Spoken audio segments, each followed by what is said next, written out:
اس video کو دیکھنے سے پہلے ہمارے چینل ندائے اسلام کو سبسکرائب کرنا اور بیل آئیکن پر کلک کرنا نہ بھولیں تاکہ نئی آنے والی ویڈیو آپ کو بآسانی ملتی رہے۔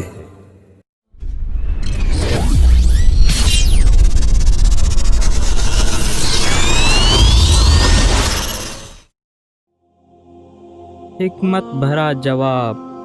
شیخ الاسلام حضرت بہاؤدین زکریہ ملتانی رحمۃ اللہ تعالی علیہ جب مدینہ الاولیاء ملتان شریف جلوہ فرما ہوئے تو وہاں کے علماء اور صوفیاء بطور کنایہ آپ رحمۃ اللہ تعالی علیہ کی خدمت میں دودھ سے بھرا ہوا ایک پیالہ بھیجا۔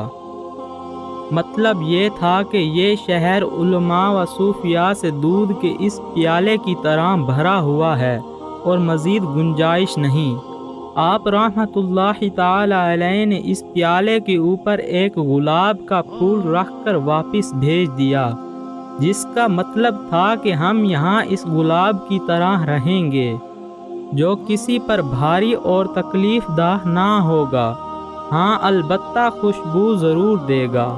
اکابر ملتان آپ رحمۃ اللہ تعالی علیہ کی اس ادا پر حیران رہ گئے اور آپ رحمۃ اللہ تعالی علیہ کے معتقد ہو گئے۔ تین چیزیں تین چیزوں میں پوشیدہ ہیں۔ خلیفہ اعلیٰ حضرت فقیہ اعظم مولانا ابو یوسف محمد شریف علیہ رحمۃ اللہ القوی نقل فرماتے ہیں، اللہ تعالی نے تین چیزوں کو تین چیزوں میں پوشیدہ رکھا ہے، اپنی رضا کو اپنی اطاعت میں اور اپنی ناراضگی کو اپنی نافرمانی میں اور اپنے اولیاء کو اپنے بندوں میں۔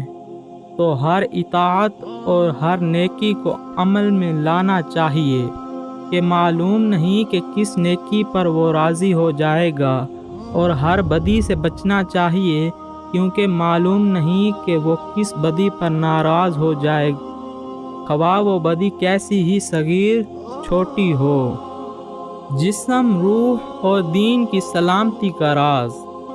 آپ رحمۃ اللہ تعالی علیہ کا قول ہے، کم کھانے میں جسم کی اور گناہوں کو چھوڑ دینے میں روح کی، اور نبی اکرم صلی اللہ تعالی علیہ وآلہ وسلم پر درود و سلام بھیجنے میں دین کی سلامتی ہے۔